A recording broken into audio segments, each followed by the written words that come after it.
মৃত্যুর আযাব এতটা কঠিন, এতটা ভয়ঙ্কর। আল্লাহ নবী বলেন মৃত্যুর আযাব এতটা ভয়ঙ্কর, এতটা কঠিন, শুধু আমি তোমাদেরকে একটা উদাহরণ দিই। সাহাবায়ে কেরাম অবাক হয়ে গেলেন, ওগো আল্লাহর নবী, মৃত্যুর আযাব কেমন ভয়ঙ্কর, কেমন কঠিন?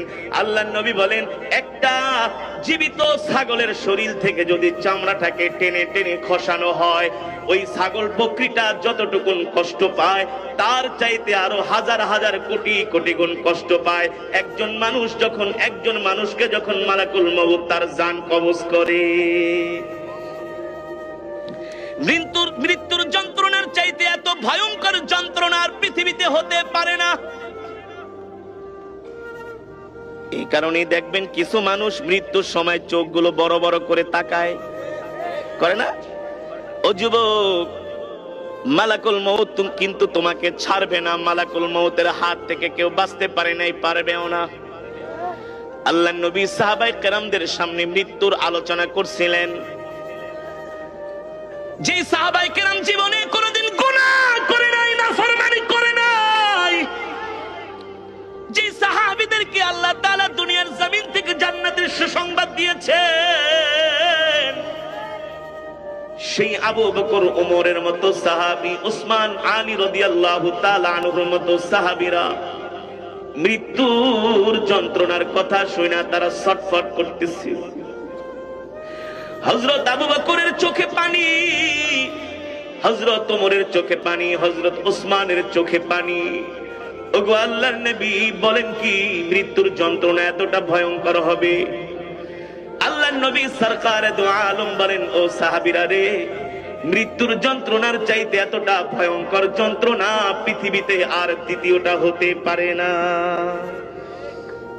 এ যুবক, তুমি আমি সেই মৃত্যুর জন্য কি প্রস্তুতি নিছি?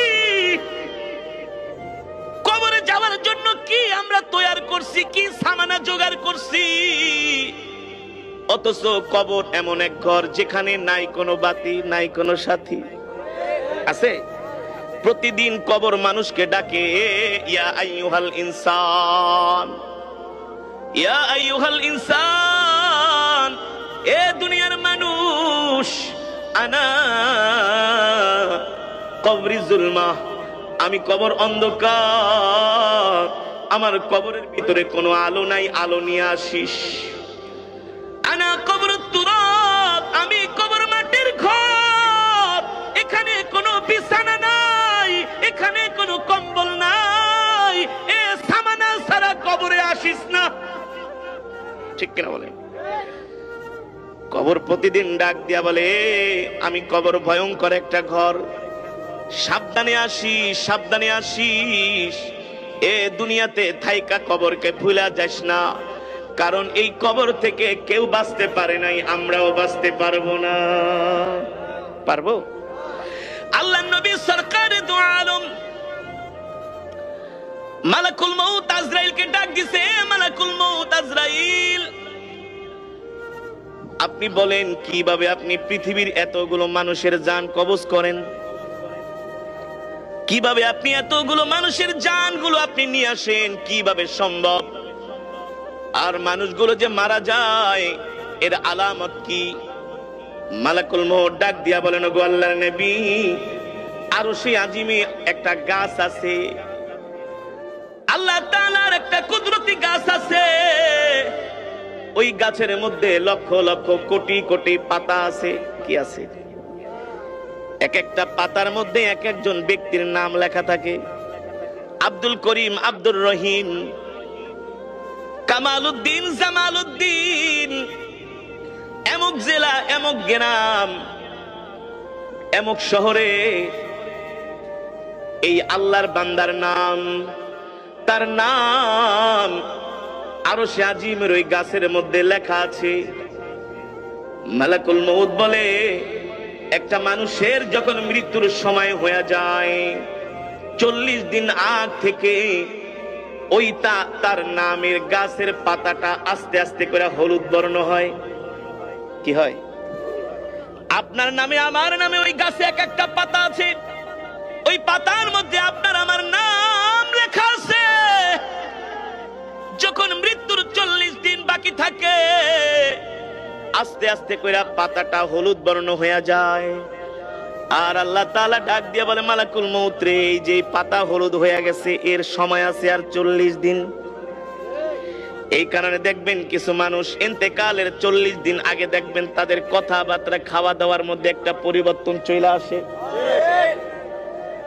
যদি আপনার বাবা মারা গিয়া থাকে, এখন মনে করেন 40 দিন আগ থেকে তার কথাবার্তার মধ্যে মানসিক ভাবে একটা চেঞ্জ চলে আসে, ঠিক কিনা বলেন? কারণ কি? কারণ কি? তার নামের পাতাটা আস্তে আস্তে করে হলুদ বর্ণ হয়ে যায়, হলুদ বর্ণ হয়ে যায়। যখন 40 দিন বাকি থাকে, মালাকুল মউতের পক্ষ থেকে ফেরেশতা থাকে, যে রিজিকের দায়িত্বে আছে। কিসের দায়িত্বে? যে রিজিকের দায়িত্বে আছে, যে খাবারের দায়িত্বে আছে, যে হায়াতের দায়িত্বে আছে, যিনি রিজিকের দায়িত্বে আছে, ওই ফেরেশতা আয়েশা বইলা যায়, ইয়া আব্দি, আল্লাহর বান্দা, সাবধান হ, সাবধান হ। তোর মৃত্যুর সময় আছে আর মাত্র 39 দিন।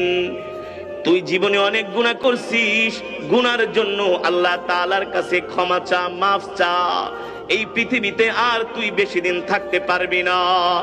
এভাবে করে যখন 39 দিন, 38 দিন, 37 দিন প্রতিদিন ফেরেশতা একবার কইরা আসে, তুই এখনো কেন সাবধান হস নাই? তুই এখনো কেন তওবা করস না? তোর গুনার জন্য আল্লাহ তাআলার কাছে মাফ চাস না? তোর বাকি আছে আর 35 দিন। আর আল্লাহর নাফরমানি করিস না, আল্লাহ তাআলার সাথে আর নাফরমানি করিস না, তওবা কইরা ভালো হয়ে যা।